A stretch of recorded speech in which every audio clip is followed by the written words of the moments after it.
Dear students, today we will talk about causes of diseases. This topic is from chapter 13, Why do we fall ill?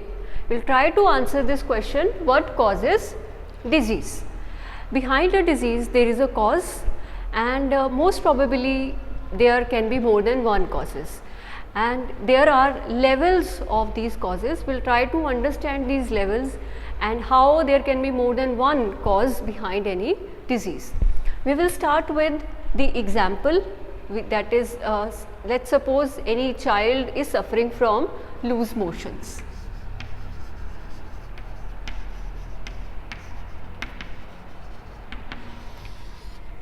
And loose motion we know is caused by infection from a virus. So, virus here is the immediate cause. The immediate cause is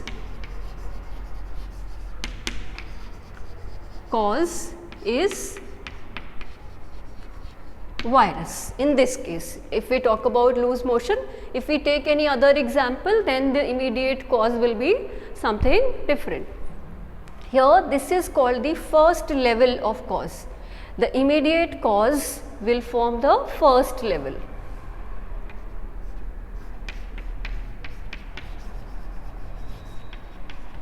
But there are other levels also. There will be other levels, that is second level and third level as well.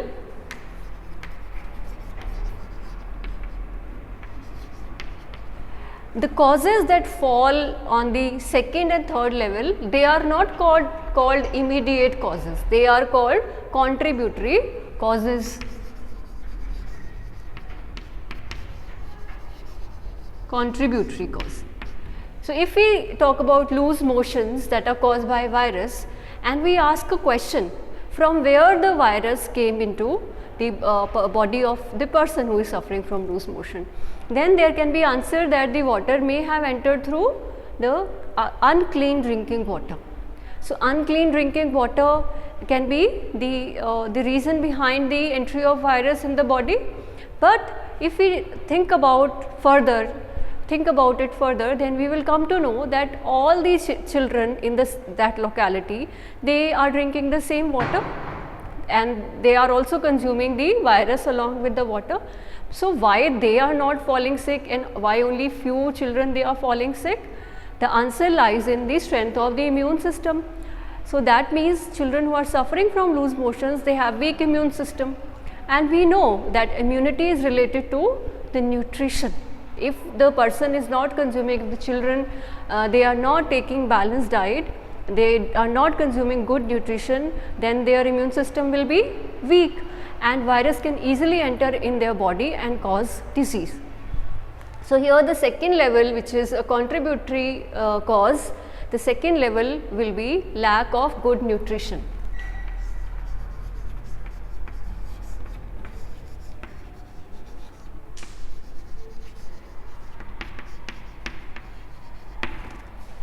Now, if we think about it further, lack of good nutrition can be because of the financial condition of the family.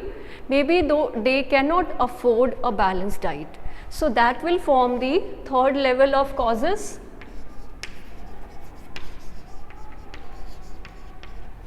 This is also called the contributory cause.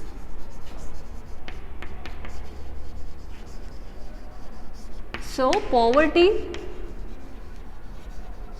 can be considered as the contributory cause or the third level of cause. In this we can include one more factor, that is poor public services. If municipal corporation is not able to provide clean drinking water to any area, that is the failure of public services. So, lack of public services will be included in this.